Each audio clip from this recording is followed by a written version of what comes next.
For this, I want to talk about how to create this thing here, and we will need to use a plugin for this. Plugins in Cinema 4D are just folders containing things. When you download them, you usually download a zip first. Cinema doesn't handle the zip, so we always have to unzip the folder first. When we get the folder, always double check what it's inside. So directly in the folder, there should be multiple files, like a PYP file or something like this, or .res or some weird shit. When I open this folder, I realize there's another folder inside. So apparently, the main folder is just to show me which version it is. And when I go inside, this is what the actual plugin is called. And this is the folder that I need to open, because when I look inside of it, I can see I get weird stuff. These plugins can be copied to pretty much any place, anywhere on your computer. It could be saved, even on a server if you work at a company. This is new in Cinema 4D R20. They've changed the workflow. So when you look at free plugins, they might be for older versions of Cinema 4D, and they tell you to copy it to a specific place, but that place doesn't exist anymore because Cinema has changed the workflow. But we can still make Cinema work exactly how it did before. For this, you would go to your application folder. The nice thing is, in Windows and Mac, it works exactly the same way. So first, I will go to my local drive, program files. In your case, it would be called application folder. Then I go to the Maxon folder and to the Cinema 4D R20 folder. What the newer versions of Cinema don't have is this folder here.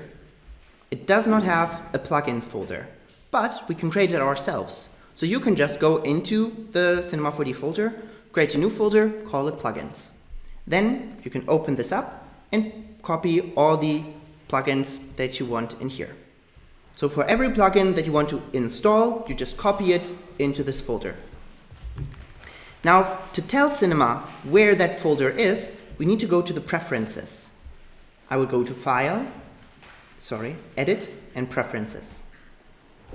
On Windows, this window takes ages to open. On Mac, it goes quite quickly. I have no idea why.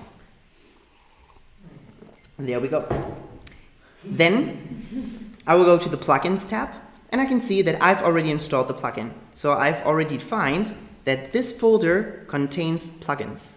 The nice thing about this is you could also, when you work at a company, add a folder that is on a Google Drive or somewhere in the network. But in our case, of course, we want to choose the plugins folder. So just click on Add Folder, navigate to Maxon, Cinema 4D plugins folder, and add this. Don't add each plugin, just create the plugins folder, and that's the folder you want to add. Afterwards, you need to reopen up Cinema 4D, so it reloads all the plugins. And when we go to plugins, we should see them up here. Very rarely, it could be that a plugin is also placed in a different area. It could also be under script, or it could also be when you right-click on it, that it's somewhere in here. So each plugin works differently and might need a different surrounding to work, or a different way that it is applied. So whenever you install something, make sure that on the page where you got it from, you look for a tutorial, an explanation of how to install it or how to use it, so you know where to find it, because every plugin is a little bit different. So this one here we find obviously up here. So let's see how I've built this. Let me start with a new scene. I will go to MoGraph, I will go to MoText, and I will just add some text. I will use just a P, a bold font, and I will do a middle align. Now, I want to create some spheres that are inside of the P. How do I add them?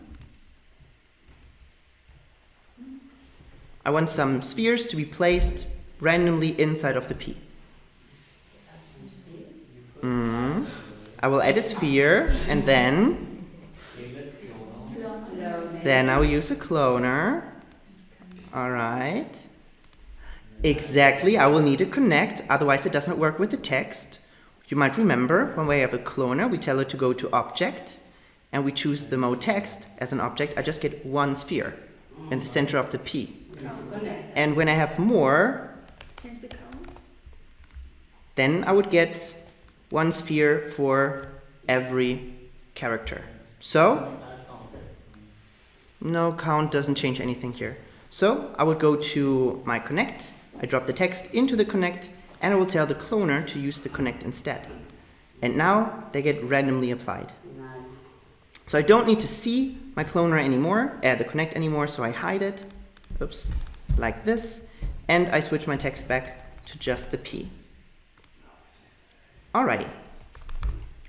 Next, I know that these ones are applied towards, oops, not 2P, just P, are applied on the surface, so I go back to my cloner, and I change the distribution from surface to volume, and then I can increase the count, and I can decrease the scale of them. So I get something like this out of it. Next, I have my plugin here.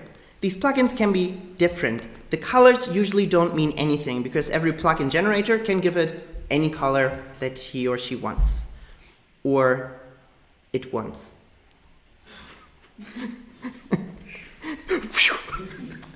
Close. So you always have to consult the website where you got it from to see, is this thing something where you have to put something into it? If I want it to work, do I have to put it in here? Or do I have to put this into something else because it's a deformer? That could also be. So all plugins work differently and need to be applied differently. Most of the time you either drop something into it or you drop something into the settings. So this one here needs to be something dropped into the settings. So we have the net creator, then I see some options down here and I have an object A. So the object A will be my cloner. I drop it into the object A and I can see how it now connects all of my clones together. Then in here I have some options for the distance and I can decrease the distance, for instance to 50 or 40 or 30, and therefore I get less and less connections and I get towards the look that I'm looking for. Then, just to show you again how this would work, I could go to my cloner, I could make sure that I don't have intersections by applying the push apart effector, and of course decrease the radius by a lot, and the closer they get together, they start to form their connections like this, and if they are further apart, they lose the connections. Alright, now if I render this, so I could create a sky, hit Command R to render, I hardly see anything. Do you have a guess why? Well, I see the spheres, but I don't see anything else. Maybe you need to apply material to them. Well, the spheres don't have a material, but I do see them. But I don't see the net creator. Would that need like a spline or something? Exactly. So these are just splines. These are just infinitely thin lines that don't really exist. They just show me there is a theoretical line, but it's nothing that I see. So to see it, I need to convert it to geometry. What do we usually do when we have lines that should be visible? We use the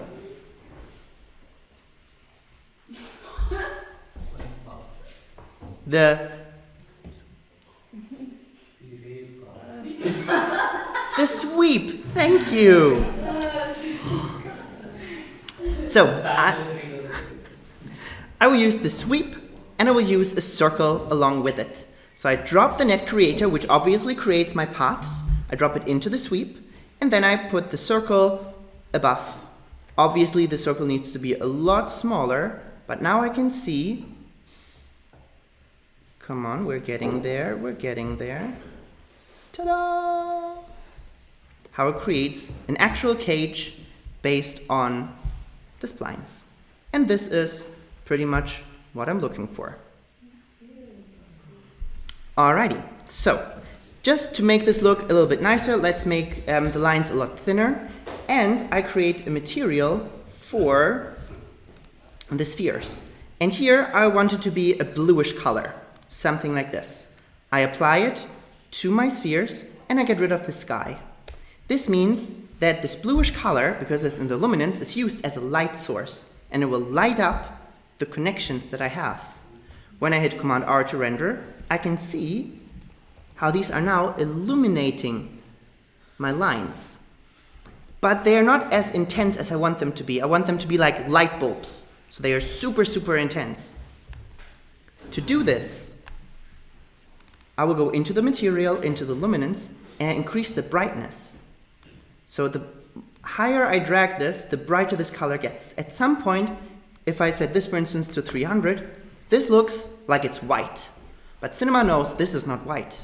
This is this bluish color, but way, way, way more intense. So when we render it, I will get white circles, but they illuminate still with this blue turquoise color. All right, so in some cases, we don't want to use, you know that we can increase the amount of global illumination strength, but then the thing stays this matte blue color. So if we want the color really to be more intense, this works only with a solid color here and increasing the brightness, then this is the way to go. This renders a little bit longer because when we use so many different light sources, especially when they're so bright, they cast a lot of light in a lot of areas, and then cinema gets quite slow. But it might be worth it, it looks quite cool in the end. All right. Now, how do we get to plugins? How do we know what sort of plugins exist and what could be used? There are two main resources that I use.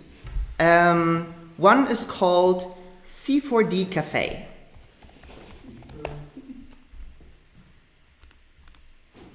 And on there, they just talk about a lot of things.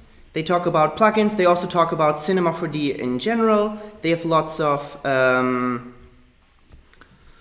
advertisement also for other plugins. But here you could just go and when you sign in, after you signed up. I was the first Leonard that did this.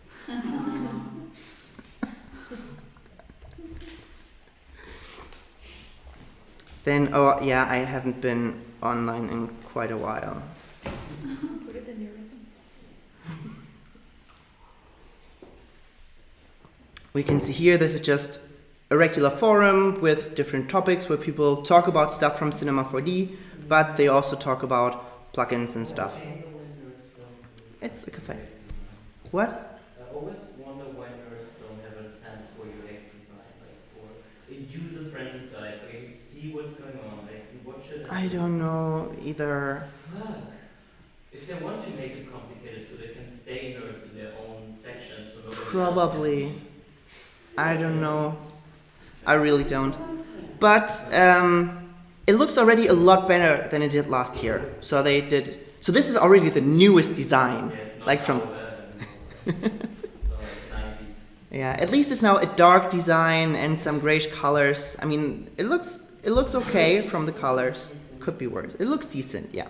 And you can see some plugins, for instance, for X particles, which I showed sometime in the past, which is pretty cool. It's very, very popular, but it's also very expensive. All of them are expensive, no? Yeah, plugins for cinema usually are quite expensive when they do cool stuff. Yeah, and the most frustrating when you start a tutorial and in the middle he tells you, you're gonna use Arnold, you're gonna use other ones. Then it's like, yeah, it's just 1,000 euro per year. It's fine, isn't it? Yeah. Unfortunately, cinema has a lot of functionalities and it has a lot of pretty cool plugins that were built for it, but they all cost money. For After Effects, it's the same thing. Also, when in After Effects you want to use a particle system, it costs $300 or something like this. No, there you can just buy it and then you have it for a couple of years. In Cinema 4D, many things you buy as a subscription or something like this. When you want some cool free stuff, there's one page. It's just one dude, but he's pretty cool. It's called nitro4d.com. Oops. Nitro4d. He has some stuff that you buy, but he also, so here he has some purchase things, but he also has some free stuff. And the free stuff that he has is also quite cool. So it's definitely worth checking these things out. So you can see there are a lot of plugins that he built. One of the most popular ones that he built is this one here, where you can put any object in it and it converts it into a pixel version of it, but made out of 3D cubes. So it's a nice technique or a nice functionality and it is performance-wise also quite well done. He is not a good renderer, so you can see everything looks kind of cheap, but he's a nerd and a programmer, and he programs some cool stuff for Cinema 4D. And all the things that you see here in the download sections are freebies that you can just use for free, so that's kind of cool. So it's definitely worth checking out some of the stuff that he did. All right, otherwise there are also many more resources, but usually you find them by doing tutorials and then coming across one, or you look specifically for something, or you just Google for Cinema 4D free plugins and see what you get. There are constantly new people programming things or building stuff, and also lots of free things are available. Alrighty, are there questions concerning plugins? If you can't find it, why? Well, this one is a free plugin. So that's cool. Make it better, right? You just make the rendering and everything better. Or like, Well, these plugins, or this one here that I showed you, is just to create something that Cinema out of the box does not create. Yeah. So usually plugins enhance stuff that Cinema 4D does, or make Cinema do something that it can't do out of the box. Then there are plugins like Arnold or V-Ray, or and that's for more like lighting, the rendering. these are just for rendering. Octane? Octane also, yeah. But also they are very expensive. They are looking a lot nicer than what Cinema 4D on its own produces. So many people by now use Octane because it's the cheapest out of them all. But in the future, if you want to push up your game in rendering in Cinema 4D, the solution will be Redshift. Because Redshift is also a GPU renderer, so you can get external graphics cards, connect them to your computer and render via those, so your computer gets a lot more power. That's the nice thing about GPU renderers like Redshift, Octane, or Arnold, the newer versions. And what was the point that I'm saying? The rendering. Yeah, oh yeah, and Redshift is another reason why Redshift is the goodest or the best one. It was bought by Maxon. So in the future, it will be the one that is in the best way integrated, and probably also the cheapest, because it's built by Cinema 4D and especially for Cinema 4D, but it also has builds for other 3D applications like Maya or Houdini. You don't know nothing about it. Alrighty. So far so good? Yeah. Good. Then this was part 2 of chapter 2. Right? No.